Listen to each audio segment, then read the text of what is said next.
नमस्कार, बिहार संवाददाता देख रहे हैं और मैं हूं आशुतोष उपाध्याय। देखिए, आज पटना की सड़कों पर जो है शिक्षक अभ्यर्थी जो हैं वो निकले हुए हैं। अब ऐसे में उन पर लाठी चार्ज की जो घटना है वो भी सुनने में आ रही है। लेकिन अब जो है भाजपा प्रदेश कार्यालय में जो प्रदेश अध्यक्ष हैं यानी कि सम्राट चौधरी हैं, वो प्रेस वार्ता करते हुए नजर आए, जहाँ पे उनके साथ जो संजीव चौरसिया दिग्गा के जो विधायक हैं और उसके बाद से उनके साथ विजय सिन्हा जो नेता प्रतिपक्ष है बिहार विधानसभा के, और तमाम जो शीर्ष नेतृत्व है बिहार भाजपा का, जैसे कि अमरेंद्र प्रताप और भी जो लोग हैं वो उनके साथ थे। और उन्होंने कुछ जानकारी साझा की है जिसके तहत वो 13 तारीख को, जो 10 तारीख से 14 तारीख तक विधानसभा का सत्र चलने वाला है, उस सत्र में उन्होंने ये कहा कि जो सत्र है वो काफ़ी छोटा सत्र है।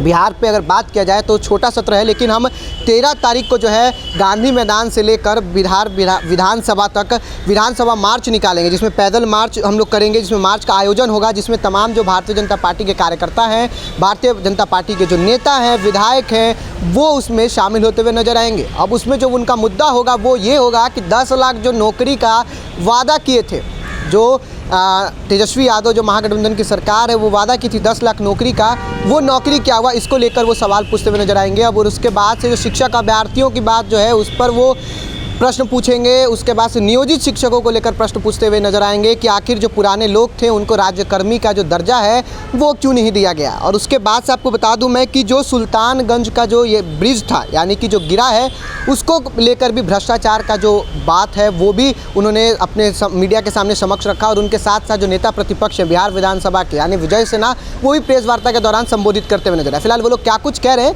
हम पहले आपको सुनवाते हैं। 10 लाख सरकारी नौकरी का जवाब दो।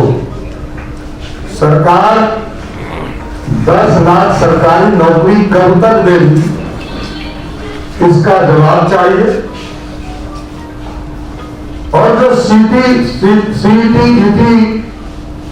एसटीईटी और जो नियोजित शिक्षक हैं, उनको बीपीएससी के परीक्षा का एग्जाम करते हुए सीधे उनकी नियुक्ति शिक्षक के तौर पर हो, इसका डिमांड करूंगा।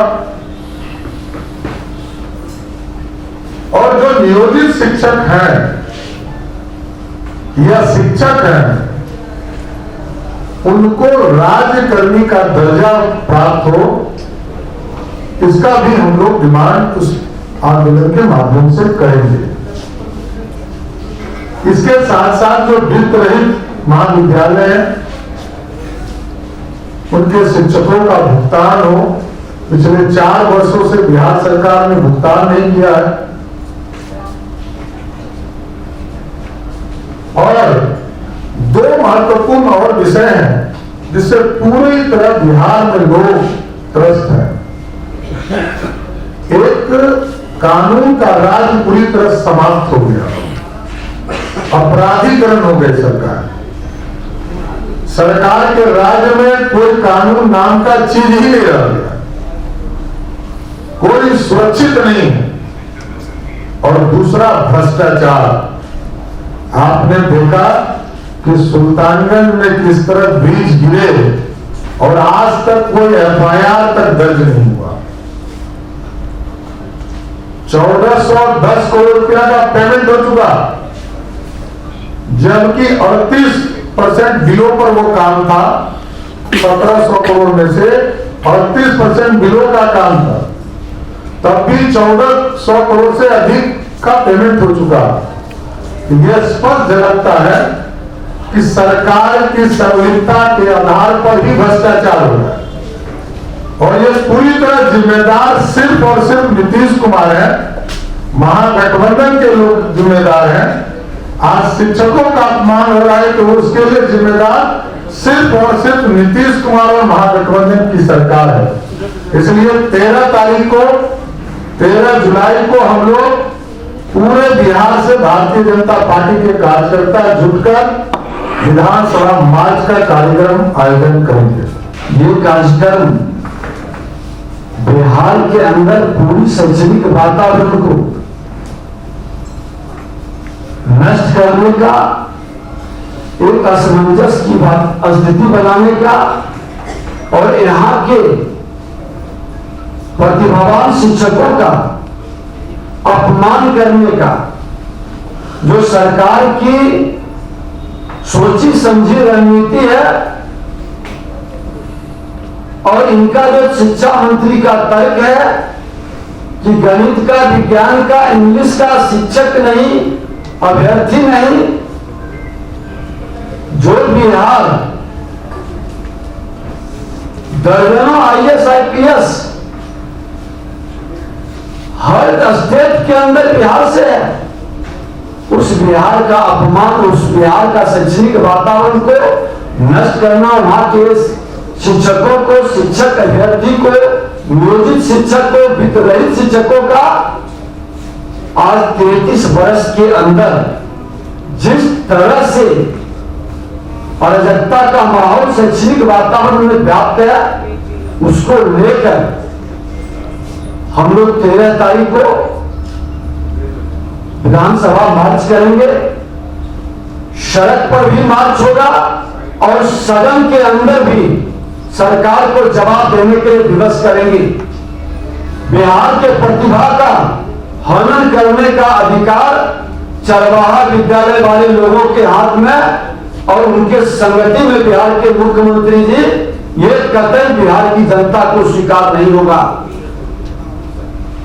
ये माहौल जो उन्होंने बनाया है, आज अपराध और भ्रष्टाचार भी चरम पर है। अभी बताइए अध्यक्ष जी ने कि 1717 करोड़ का पुल पानी में बह जाता है। पुल निगम का MD नीरज सक्सेना पर कार्रवाई करने के बजाय उनका प्रमोशन किया जाता है। जांच करने की कमेटी जो हमारे विजिलेंस निगरानी कमेटी है, उसके टेक्निकल सेल का अभियंता प्रमुख बना दिया जाता है। ये भ्रष्टाचारियों को प्रोत्साहित करने का, जिन पर कार्रवाई होनी चाहिए थी,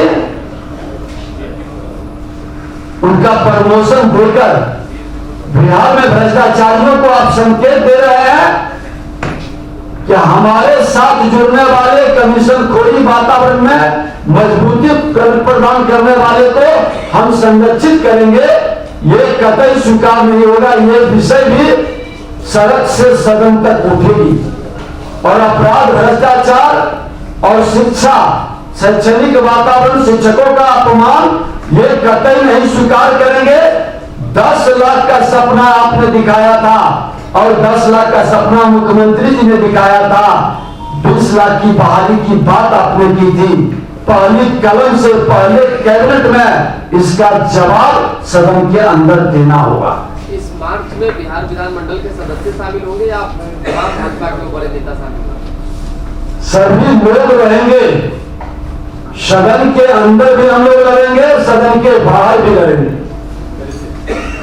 शिक्षा विभाग ने एक नोटिफिकेशन जारी किया, आदेश जारी किया, कोई भी लोग अगर अभ्यर्थी सड़क पे आते हैं, चाहे शिक्षक सड़क पे आते हैं, तो वीडियोग्राफी के माध्यम से उन पर कार्रवाई की जाए।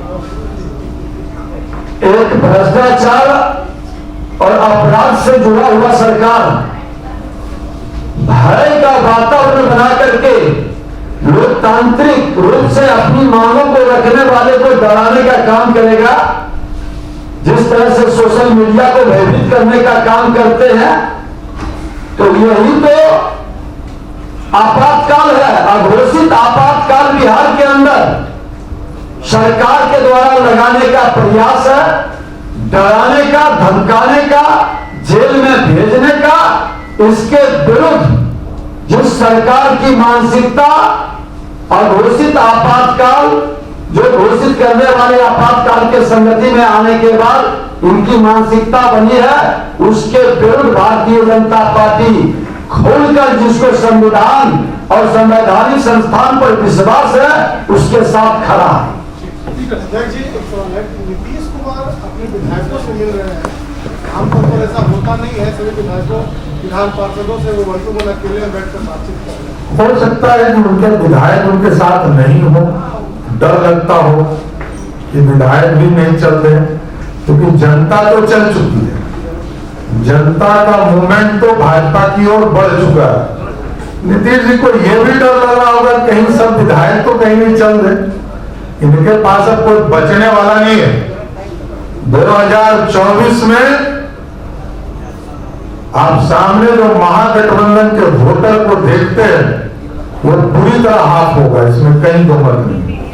और नीतीश जी को डर तो लगता ही होगा, जिस नेता के पास कुछ नहीं बचता है तो वो आदमी को पकड़ना शुरू करता है। आपने सुना किस प्रकार से सम्राट चौधरी और विजय सिन्हा जो हैं वो कटाक्ष करते हुए नज़र आ रहे हैं और कहीं ना कहीं वो विधानसभा का जो मार्च है वो 13 तारीख को करते हुए नज़र आएंगे। अब इसमें एक पत्रकार ने यह प्रश्न पूछ दिया कि 3 तारीख को नीतीश कुमार के जीवनी पर पुस्तक विमोचन का कार्यक्रम है और लालू प्रसाद यादव जो हैं वो पुस्तक विमोचन करते हुए नजर आएंगे।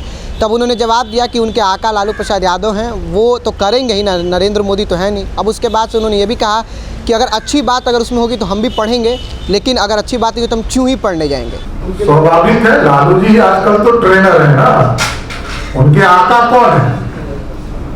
अब मोदी जी तो आएंगे नहीं, प्रधानमंत्री हैं, तो आका से ही तो लोग करवाते हैं विमोचन, वो आका से करवाएंगे। आप लोग किताब पढ़ेंगे, आप लोग किताब पढ़ेंगे, वो तो कोई अच्छी बात होगी तो पढ़ेंगे, खराब बात क्यों पढ़ने के लिए बैठे हैं? बेसिकली जो जानकारी था वो बिहार विधानसभा जो मार्च है गांधी मैदान से लेकर बिहार विधानसभा तक, वो सम्राट चौधरी देते हुए नजर आए। आपकी क्या राय है कमेंट बॉक्स में जरूर बताइएगा। कैमरामैन दीप के साथ मैं आशुतोष, पटना।